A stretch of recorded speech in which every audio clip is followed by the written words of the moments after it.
Hey there, and welcome to a review video on natural sources of CO2, which is carbon dioxide and particulates. This is a good unit to remind you that not all air pollution comes from humans. That being said, our natural systems are set up to process and put back into cycles like the carbon cycle and the water cycle and the sulfur cycle pollutants that are put off by natural sources.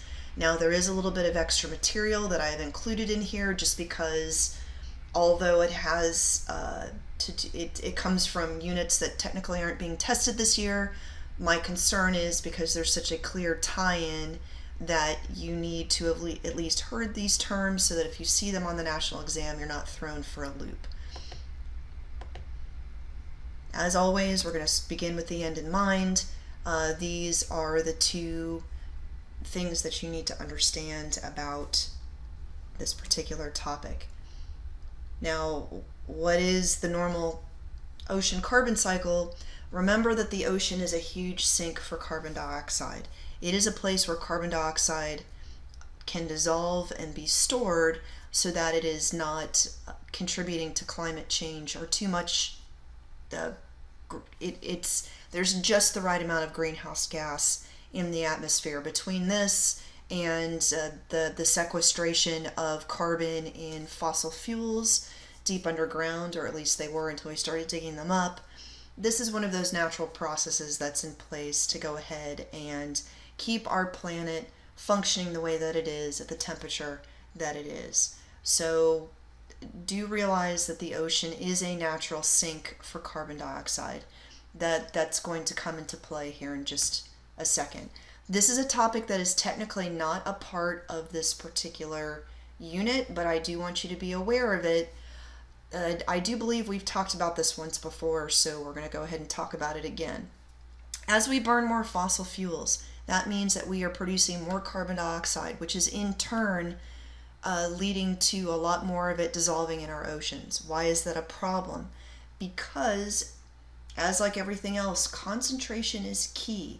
This process happens all the time right now. The issue that we're having is it is happening at a level that is causing problems. So what exactly is the problem? Dissolved carbon dioxide will react with water to produce something called carbonic acid. Yes, I do expect for you to know these chemical formulas. Is it balanced?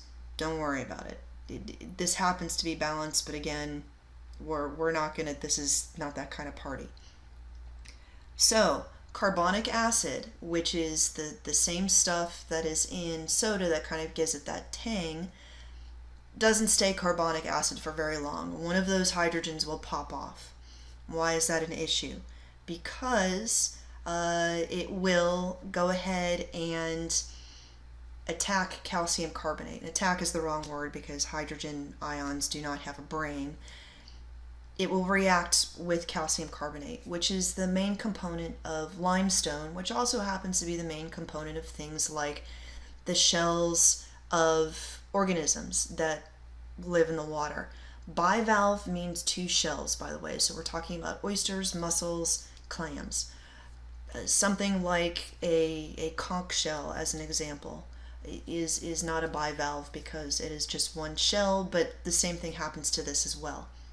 Remember, calcium carbonate is also the major component in the kind of sidewalk chalk, and also a component in antacids. So it very much readily reacts with this stuff. So here are the two problems. First of all, what it will do is it will thin the shells of existing organisms. Why is that a problem? Those shells are not only protection against predators, but also disease. And then secondly, it means that there is less calcium available for these organisms to build their shells in the first place. So all of these little guys start out as larvae and they collect calcium out of the water to build their shells. And this process basically, through an equilibrium reaction you don't need to understand, keeps the calcium carbonate away from those little larvae that are trying to build their shells. It's a lot like when a tall person takes something from a short person, kind of holds it up high. You can't get at it. The things you absolutely need to know about this is the steps. You need to know the chemical formulas, exactly how it is that this process keeps the calcium carbonate away from larvae and then also takes it away from the shells is something that you have to have less of a grip on. And then also look what's happening here. The water is becoming more acidic. Remember, that means that the pH is not raising, it is lowering. And that also means that you could be pushing the pH of the water beyond the range of tolerance of lots of fish. That means they're going to, die. All right, this is a little bit more showing you how these free hydrogen ions, basically, here's what happens. Calcium carbonate, when it's in the water, you have this reaction, this equilibrium reaction that goes back and forth. Here's what's happening.